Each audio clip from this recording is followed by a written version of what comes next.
Hello everyone, welcome to mathematics classes.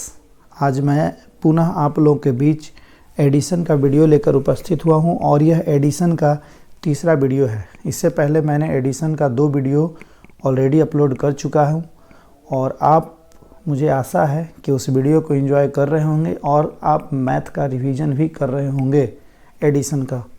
तो चलिए addition के वीडियो को आगे बढ़ाते हुए प्रश्न की शुरुआत करते हैं।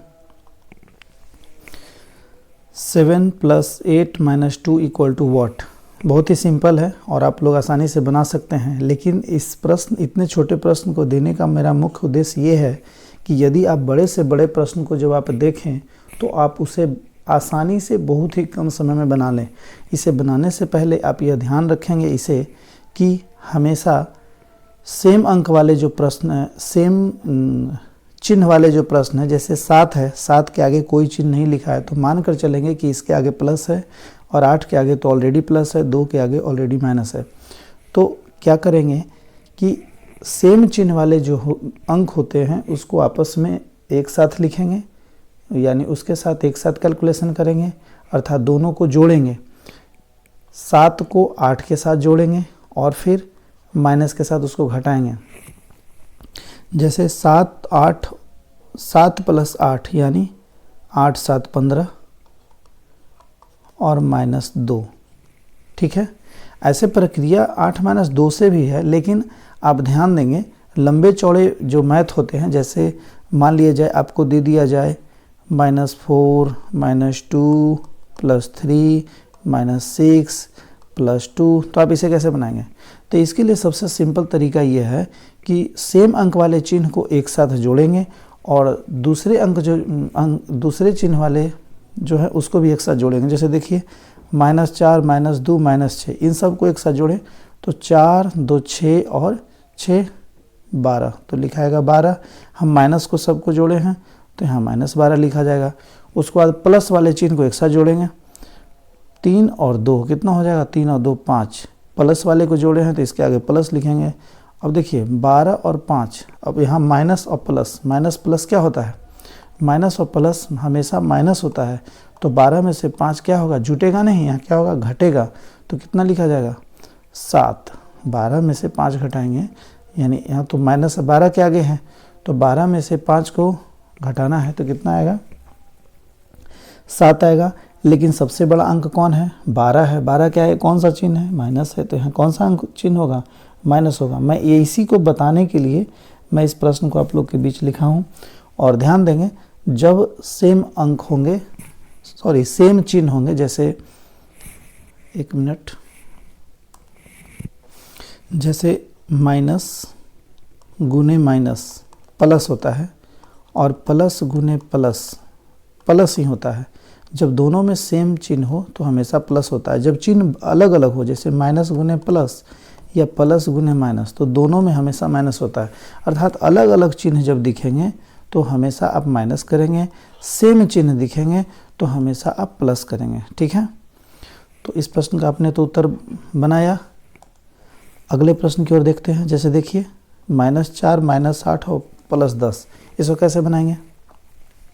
तो तरीका वह सही नहीं है कि आप 10 से 8 का कैलकुलेशन करें, नहीं। सबसे पहले आप क्या करेंगे, सेम चिन्ह वाले जो अंक हैं उसको एक साथ जोड़ेंगे। हमेशा जोड़ना है, ध्यान रहे, किसी भी तरह का अंक हो आपको हमेशा जोड़ना ही है, लेकिन ध्यान रहे सेम चिन्ह होना चाहिए, उसी को आपको जोड़ना है। जैसे देखिए ये माइनस वाला चिन्ह है, अंक है, ये माइनस वाला, 3 दोनों को आपस में जोड़ देंगे तो -4 और -8 कितना हो गया, 8 4 12, तो यहाँ लिखेंगे 12।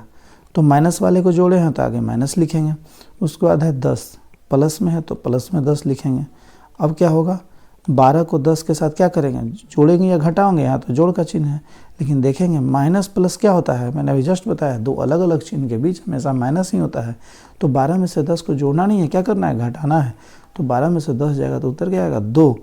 ध्यान देंगे यहाँ पर माइनस का बड़ा जो अंक है कौन है, 12 है। तो 12 क्या है, कौन सा चिन्ह है, माइनस है, तो यहाँ पर माइनस होगा। चिन्ह हमेशा वही होता है जो अंक बड़ा हो। जैसे यहाँ 12 बड़ा है और 12 के आगे माइनस है तो -2 होगा। क्लियर? अगले प्रश्न की ओर बढ़ते हैं। 50 वाट प्लस 20 बराबर 100। यहाँ पर कौन सा अंक रखा जाए कि इसका उत्तर 100 हो जाए? तो बिल्कुल आसान है, आप ऐसे बना सकते हैं 50 और 20 70, यहाँ 30 जोड़ दिया जाए तो 100 हो जाए। लेकिन मैंने इतना छोटा प्रश्न देने का उद्देश्य ये रहा कि आप इसको तरीके से बनाएं कि कैसे बनेगा। ध्यान देंगे, आप सबसे पहले करेंगे क्या, ये जो प्रश्नवाचक का चिन्ह है इसको छोड़कर बाकी जो चिन्ह अंक है उसको आपस में जोड़ेंगे, क्योंकि इनके आगे, इस अंक के आगे प्लस है और इसका अंक के आगे प्लस है, तो दोनों आपस में जोड़ेंगे तो 50 और 20 कितना हो जाएगा? 70 हो जाएगा। तो लिखेंगे 70 और प्लस प्रश्नवाचक चिन्ह, यही ना होगा। फिर यहाँ देंगे बराबर 100, यही है।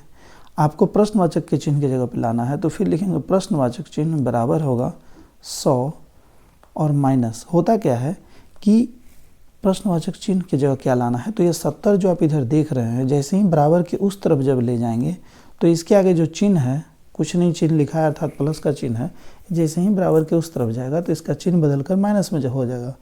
यानी ऐसे लिखेंगे 100 माइनस 70। अब 100 में 70 को घटाएंगे कितना आएगा? 30, अर्थात इसका उत्तर कितना होगा? यहाँ बनकर आएगा 30। मैंने जस्ट अभी बताया था। तो तरीका यही है बनाने का। अगले प्रश्न को बनाते हैं। चलिए देखिए, 412 प्लस इन्वर्टेड प्रश्नवाचक चिन्ह माइनस 200 बराबर 565। यहाँ कौन सा अंक लिखा जाए? देखिए, इसे बनाने का भी तरीका वही है। कैसे बनाएंगे? तो इस यहाँ देखें 412 है और माइनस 200, तो इसके आगे तो प्लस है, इसके आगे माइनस है, तो प्लस और माइनस क्या होता है? माइनस, यानी घटाव होगा। तो 412 में से 200 आप क्या करें? घटाएंगे तो कितना आएगा? 412 में से 200 जब घटेगा तो हो जाएगा 212। कौन सा बड़ा है? बड़ा 412 है, तो इसके आगे प्लस है तो हमेशा प्लस रहेगा। अब प्लस क्वेश्चन मार्क बराबर 565। आपको क्वेश्चन मार्क का मान निकालना है तो क्वेश्चन मार्क बराबर 565 और माइनस ये इधर जाएगा तो माइनस में हो जाएगा 212। तो यानी कितना हो गया? 2 3 5, 5 1 6, 2 3 5, अर्थात 353। यहाँ आंसर होगा 353। क्लियर? 353। आगे की ओर बढ़ते हैं।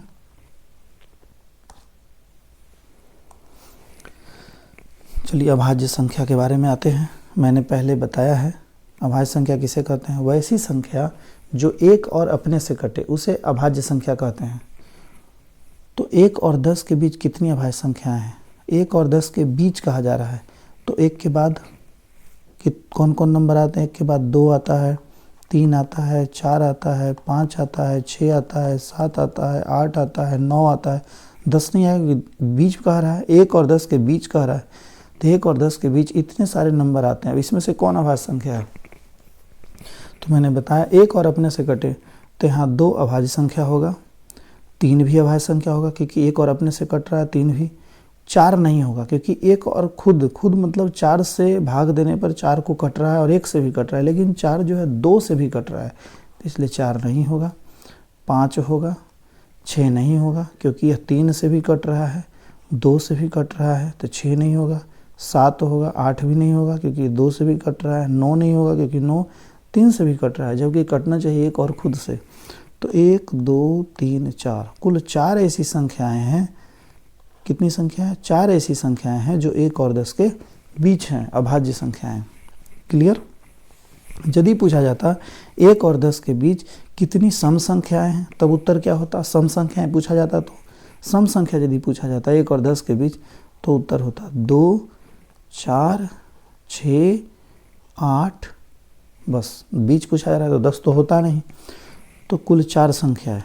यदि सम संख्या पूछता तो भी 4 ही होता, विषम संख्या पूछता तो विषम संख्या पूछता तो होता 3 5 7 9, यह भी 4 ही होता। विषम संख्या पूछता तो भी 4, सम संख्या पूछता तो भी 4 और अभाज्य संख्या पूछा जा रहा है इसलिए इसमें भी 4। समझ में आप लोग को आ गया होगा। अगले प्रश्न की ओर बढ़ते हैं। अभाज्य संख्या को ऋण संख्या भी कहते हैं, मैंने बताया है पहले। अभाज्य संख्या को ऋण संख्या भी कहते हैं। देखिए अगला प्रश्न वही है, 11 से 20 तक कितनी ऋण संख्या है? देखिए इसमें बीच कहा जा रहा था, यहाँ 11 से अर्थात 11 को भी शामिल करना है। 11 से 20 तक कुल कितनी ऋण संख्याएं हैं? तो लिखते हैं, देखते हैं। 11 से 11 भी होगा, 12 होगा, 13 होगा, 14 होगा, 15 होगा, 16 होगा, 17 होगा, 18 होगा, 19 होगा, 20 तक 20 भी होगा। ये सारे संख्याएं 11 से 20 तक में होते हैं। अब इसमें रूढ़ संख्या अर्थात अभाज्य संख्या कितने कौन कौन है? तो अभाज्य संख्या 11 होगा, 12 तो नहीं होगा क्योंकि 2 से भी कटता है, 13 होगा, 14 नहीं होगा, 15 होगा, 15 भी नहीं होगा क्योंकि 3 से 5 से सभी से कटता है, 16 भी नहीं होगा, 17 होगा, 18 नहीं होगा, 19 होगा, 20 नहीं होगा। क्लियर? क्योंकि ये 2 से 5 से 18, 9 से भी, 3 से भी कटता है। तो टोटल कितने नंबर होंगे? 1, 11, 13, 17, 19 अर्थात 1, 2, 3, 4 कुल 4 संख्याएं ऐसी हैं जो रूढ़ संख्याएं हैं 11 से 20 तक में। क्लियर? चलिए अगले प्रश्न की ओर बढ़ते हैं। अगला प्रश्न है परिमेय और अपरिमेय संख्या से। परिमेय और अपरिमेय, पहले वाले वीडियो में बताया था कि परिमेय संख्या उसे कहते हैं जो v/s के फॉर्म में दिखे। v/s का मतलब कोई संख्या भिन्न के रूप में दिखे, अर्थात 4/5 लिखा हो, 2/7 लिखा हो, तो यह परिमेय संख्या है। 7 भी यदि लिखा है तो यह परिमेय संख्या है क्योंकि इसके नीचे एक छुपा हुआ रहता है। ध्यान देंगे, 8 यदि लिखा है तो 8 कैसी संख्या है? इसे भी हम परिमेय संख्या कह सकते हैं क्योंकि इसके नीचे एक छुपा हुआ है। ठीक है, तो 4/5 ये परिमेय संख्या। और मैंने यह भी बताया था कि यदि इसे रूट इस पे लगा दिया जाए तो यह किस तरह का संख्या हो जाएगा? अपरिमेय संख्या हो जाएगा। ये देखिए, इस पर रूट यदि हम लगा देते हैं तो यह परिमेय संख्या है। लेकिन मैंने यह भी कल बताया था कि √25 क्या यह परिमेय संख्या है? यस है, क्योंकि 25 का वर्गमूल 5 होता है, इसलिए 5 परिमेय संख्या है। उसी तरह से बताइए √7 परिमेय है या अपरिमेय? तो √7 परिमेय संख्या है क्योंकि इसका वर्गमूल नहीं निकाला जा सकता, तो √7 अपरिमेय संख्या है। अपरिमेय संख्या है, अपरिमेय। ठीक है, अब इस प्रश्न में आते हैं। √7/2 कैसी संख्या है? √7/2, तो √7/2 जो है एक अपरिमेय संख्या है। क्यों? क्योंकि न 2 का वर्गमूल निकल सकता ना 7 का वर्गमूल, और रूट तो रहेगा ही रहेगा, तो इसलिए किस प्रकार की संख्या है? अपरिमेय संख्या। इसका उत्तर होगा अपरिमेय संख्या। चलिए 20 का अभाज्य गुणनखंड क्या है? 20 का अभाज्य गुणनखंड पूछा जा रहा है, तो आप क्या करेंगे? 20 का पहले LCM अर्थात लघुत्तम निकालेंगे। बचपन में आप सीखे होंगे, 2 से निकालिए, 2 से 10 होगा, फिर 2 से निकालिए, 2 × 10 होगा। अब देखिए इसको कैसे लिखेंगे? 2 × 2 × 5, 2 × 2 × 5, तो इसका गुणनखंड हो जाएगा 2 पे पावर 2 × 5। 20 का अभाज्य गुणनखंड क्या है? तो देखिए 2 क्या है? अभाज्य है। मैंने बताया है अभाज्य संख्या कौन कौन होता है, अभी जस्ट बताया, जो एक और अपने से कटे। तो 2 यहाँ अभाज्य संख्या है, 5 भी अभाज्य संख्या है, तो यही पूछा जा रहा था 20 का अभाज्य गुणनखंड क्या है? तो 2 2 बार लिखाएगा और इंटू 5, मतलब 2⁵ इंटू 5, यह अभाज्य गुणनखंड है। चलिए अगले प्रश्न की ओर बढ़ते हैं। 2, 5 तथा 4 से बनी 3 अंकों की सबसे बड़ी और सबसे छोटी संख्या है। देखिए यहाँ पर अंक ये है 2, 5 तथा 4, इससे 3 अंकों की सबसे बड़ी और सबसे छोटी संख्या पूछा जा रहा है। तो जब सबसे बड़ी संख्या पूछेगा तो आप सबसे बड़ा अंक को पहले लिखेंगे, तो सबसे बड़ा अंक कौन होगा? 5 होगा, उसके बाद कौन होगा? 4 होगा, उसके बाद 2 होगा, यानी 3 अंकों की सबसे बड़ी संख्या 542 होगा। और सबसे छोटी संख्या पूछ रहा है 3 अंकों की, तो सबसे छोटी जब कहेगा तो छोटा से लिखना शुरुआत करेंगे, तो सबसे छोटा है 2, उसके बाद है 4, उसके बाद है 5। तो यदि पूछा 2, 5, 4 से बनी 3 अंकों की सबसे बड़ी संख्या तो 542, सबसे छोटी संख्या तो 245। कभी कभी पूछता क्या है कि 2, 5 तथा 4 से बनी 3 अंकों की सबसे बड़ी और सबसे छोटी संख्या का योग कितना होगा? तो योग जब पूछे तो इसको बीच में जोड़कर आप इसका आंसर लिख दीजिए, वो हो जाएगा योग। कभी कभी अंतर पूछेगा तो घटाव कर दीजिए, तो हो जाएगा अंतर। लेकिन मैंने सिंपल क्वेश्चन बनाया है इसे कि 3 अंकों की सबसे बड़ी और सबसे छोटी संख्या को लिखें, तो इसी तरह से लिखाएगा। कभी कभी प्रश्न ऐसा भी आता है, देखिए देगा कि 5, 7, 8, 4, और 2 से बनी 4 अंकों की सबसे बड़ी संख्या कौन होगा। ये सब अंक है, इससे 4 अंकों की सबसे बड़ी संख्या कौन सी बनेगी। तो 4 अंकों की सबसे बड़ी संख्या जब पूछे तो सबसे बड़ा इसमें कौन है, 8 है, तो पहले 8 लिखाएगा, फिर 7 लिखाएगा, फिर 5 लिखाएगा और फिर 4 लिखाएगा। 4 अंकों की सबसे बड़ी संख्या यह होगा, ठीक है, 8 7 5 4। यही जब कहता 4 अंकों की सबसे छोटी संख्या, तो सबसे छोटा 2 से है, तो 2 लिखते, 4 लिखते, 5 लिखते और 7 लिखते। यह हो जाता 4 अंकों की सबसे छोटी संख्या और यह 4 अंकों की सबसे बड़ी संख्या। यही यदि पूछा जाता 5 अंकों की सबसे बड़ी संख्या, तो लिखा था 5 अंकों की सबसे बड़ी संख्या, तो लिखा जाता 8 7 5 4 2, ठीक है। अर्थात इसमें सिर्फ 2 लग जाता, जो 2 यहाँ छोड़े थे वो लग जाता, लेकिन यहाँ पर प्रश्न कुछ और कह रहा था। चलिए ये समझ में आ गया होगा। अगले प्रश्न की ओर बढ़ते हैं। देखिए 1 का क्यूब, 2 का क्यूब, 3 का क्यूब, 4 का cube, dot dot dot dot 12 का क्यूब। मैंने इस प्रश्न का एक फार्मूला बताया था पिछले वाले वीडियो में। उसमें 3 तरह का फार्मूला बताया था और तीनों आपस में रिलेटेड थे। हमेशा प्रश्न एग्जामिनेशन में ये पूछता है। और उसमें मैंने बताया था कि प्राकृत संख्याओं, लगातार यदि कोई प्राकृत संख्या है उसका योग यदि निकालना हो तो उसका फॉर्मूला होता है n इंटू n प्लस 1/2। प्राकृत संख्या का ये फॉर्मूला होता है, जहाँ n जो होता है सबसे लास्ट नंबर होता है, तो ये प्राकृत संख्या का था। लेकिन यहाँ है क्या, क्यूब। तो क्यूब का मैंने बताया था कि प्राकृत संख्याओं का योग का आप स्क्वायर कर दीजिए तो ये क्यूब का फॉर्मूला हो जाएगा। n इंटू n प्लस 1/2 का होल स्क्वायर, यह क्यूब का है, ये इसका फार्मूला है। अब यहाँ पे n क्या होगा, सबसे लास्ट डिजिट 12। यहाँ ध्यान देंगे 1 cube, 2 cube, 3 cube, 4 cube plus dot dot dot, अर्थात 4 के बाद 5 होगा, 6 होगा, 7 होगा, 12 तक होगा। तो यहाँ सबसे लास्ट नंबर 12 है, तो यहाँ 12 लिखेंगे, गुना n के जगह 12 लिखेंगे, तो n के जगह 12 लिखेंगे, गुने 12 प्लस 1 तो कितना हो जाएगा 13/2। अब इसको दे देंगे होल स्क्वायर कह रहा है, 2 से कट रहा है, काटिए, 2 छक 12, तो 13 छक कितना हो जाएगा, 13 छक 78 का होल स्क्वायर। अब 78 को आप गुना करिए, 8 64 4, बाकी बच गया 6, 7 8 56, 56 दूना कितना हो जाएगा, 14 12 2, बाकी 1 15 10 1 11, और 112 और 6 118 का 8, बाकी बच गया 11, फिर 7 49 और 11, 49 11 9 1 10, 4 1 5 1 6, यानी 60 84। इसका उत्तर हो जाएगा 60 84।